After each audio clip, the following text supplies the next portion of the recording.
Nunca estamos sozinhos.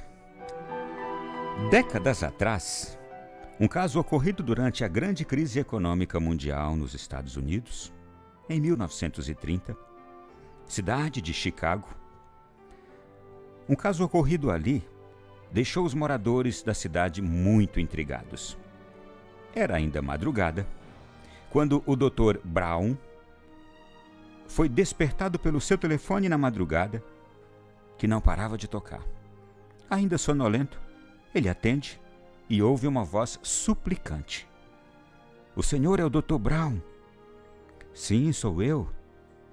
"Por favor, venha depressa, é muito urgente. Um caso de vida ou morte." "Onde o senhor mora?" perguntou o doutor. E a voz do outro lado respondeu o nome da rua, Allen Street, número 17, e dizia: "Venha logo, por favor."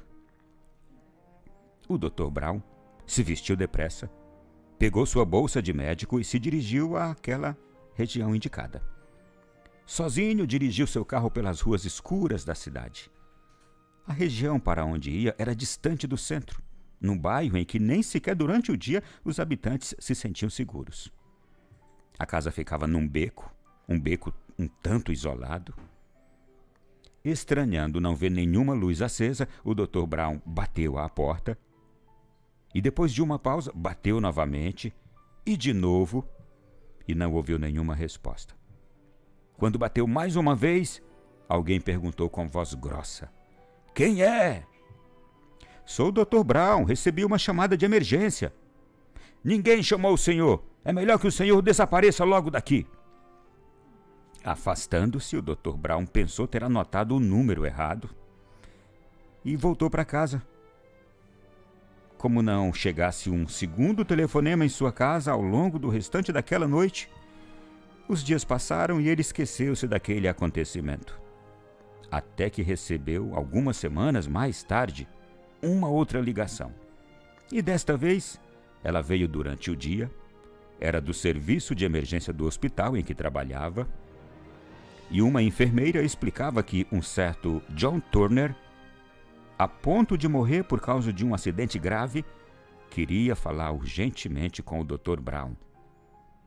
E ela ainda acrescentou: "Dr. Brown, por favor, venha depressa, pois esse homem já está para morrer e não quer nos dizer por que insiste tanto em falar com o senhor." O Dr. Brown prometeu chegar logo, embora tivesse a certeza de não conhecer nenhum John Turner. Mas quando chegou, o próprio moribundo lhe confirmou: "Dr. Brown, o senhor não me reconhece.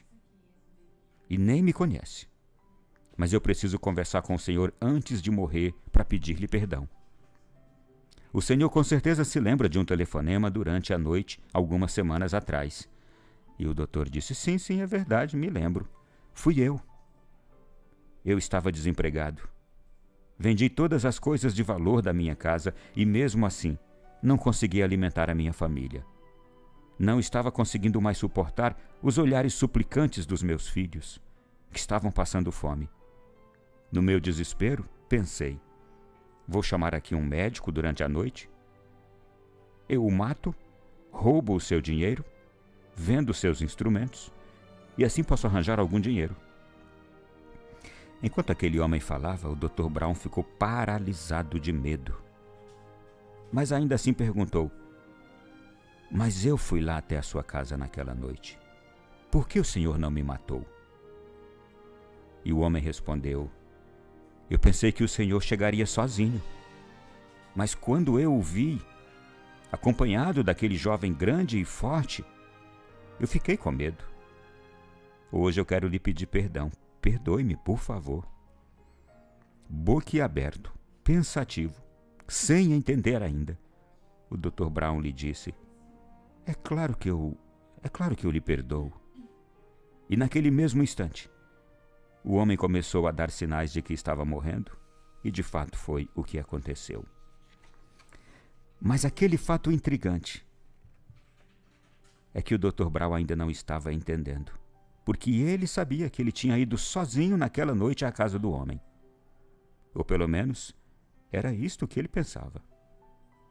Na saída do hospital ainda naquele dia, sem entender, A mesma enfermeira que lhe telefonou para ver o homem o acompanhou até a porta e fez um comentário que lançou luz sobre aquele mistério. A enfermeira, que nada sabia da história, lhe disse: doutor, como são admiráveis os caminhos de Deus.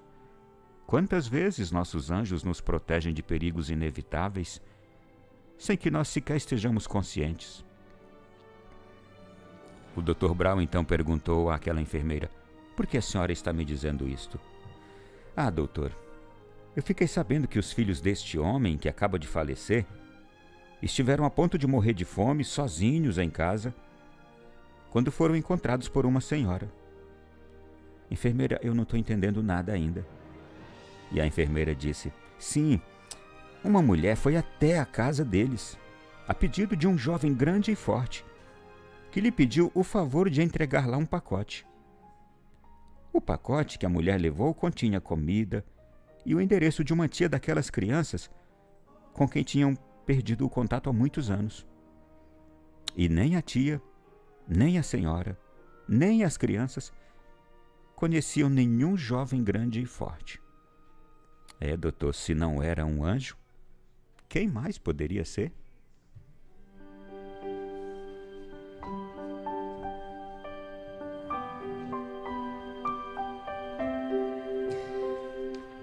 Meu irmão e minha irmã, os personagens e este episódio de fato aconteceu. Década de 30, Chicago, Estados Unidos, Dr. Brown, o John Turner, tudo isto.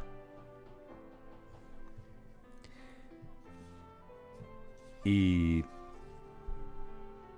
não sei se você é alguém que reza, se tem fé, se vai à igreja, se lê a Bíblia, e também não preciso saber porque não é problema meu. Agora eu preciso lhe dizer que não ser amigo de Deus pode ser um problema. Porque a nossa cultura irreverente, engraçada, debochada ou arrogante, autossuficiente, está cada vez mais cética, dando de ombros para Deus, deixando de lado as práticas piedosas, aquelas que nós aprendemos dentro de casa com nossos pais. Essas práticas sustentaram nossos pais. Nossos pais foram sustentados pela força da oração, pela confiança em Deus. Eles não tinham muitas coisas em que se agarrar, nem muitos recursos, criaram nossas famílias numerosas, educaram. A principal segurança deles era a fé. A civilização ocidental, essa a que pertencemos, foi moldada pela fé cristã. Essas práticas, a fé cristã, nos foi transmitida, e essas práticas sustentaram e sustentam a humanidade com os melhores valores que a história humana já conheceu. Observe os valores cristãos. São ou não são os melhores valores que a história humana já conheceu? Os fundamentos da fé cristã. Olhe os mandamentos.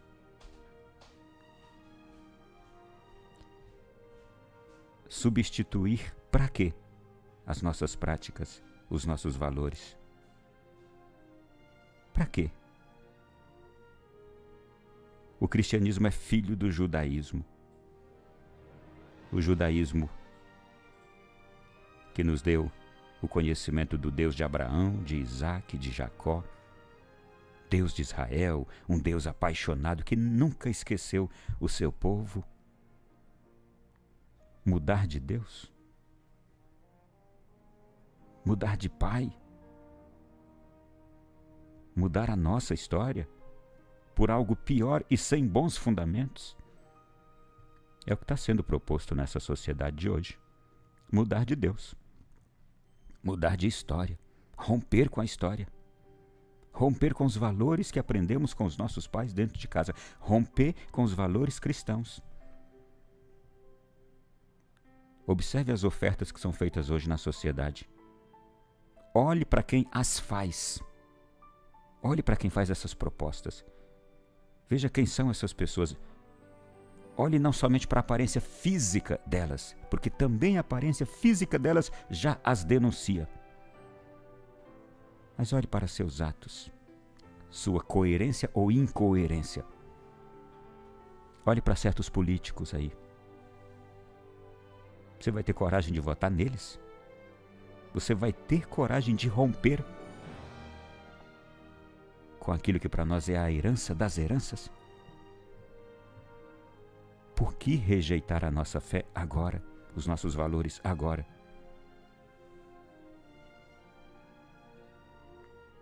Querem nos convencer de que os nossos valores não são mais necessários, a nossa fé não é mais necessária? Será que as pessoas de hoje são mais sábias que as de outrora? Estamos sendo mais felizes agora com essas mudanças aí propostas? A sociedade hoje está sendo mais feliz com essas mudanças que estão chegando por aí agora de alguns certos filósofos, professores, novos descobridores de teorias e de ideologias?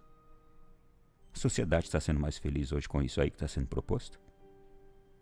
Estamos vivendo com menos medo? Estamos confiando mais no futuro, esperando mais do futuro? Ou estamos temerosos? Qual a resposta para todas essas perguntas? Eu não respondo por você, mas respondo aqui por mim. Pela leitura que faço, não. Nós não estamos melhores hoje.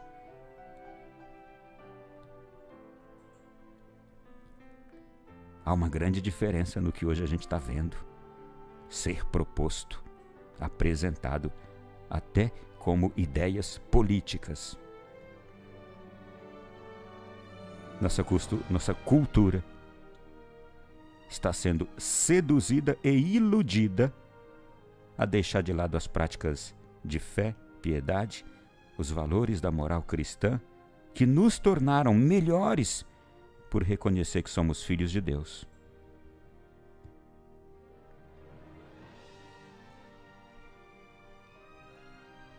Característica de uma sociedade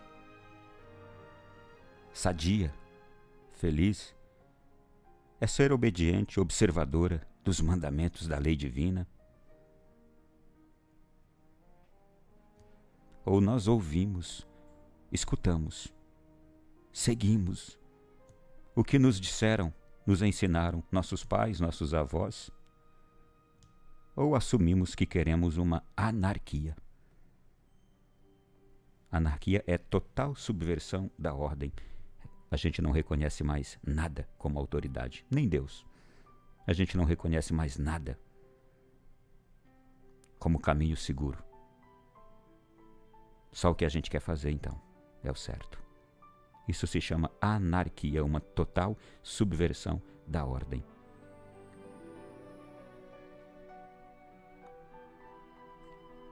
E eu começo, ou melhor, e eu termino por onde comecei aqui. Não sei se você é alguém que reza, se tem fé, se vai à igreja, se lê a palavra de Deus. Mas você viu esse episódio de hoje? Ser amigo de Deus é a melhor das escolhas.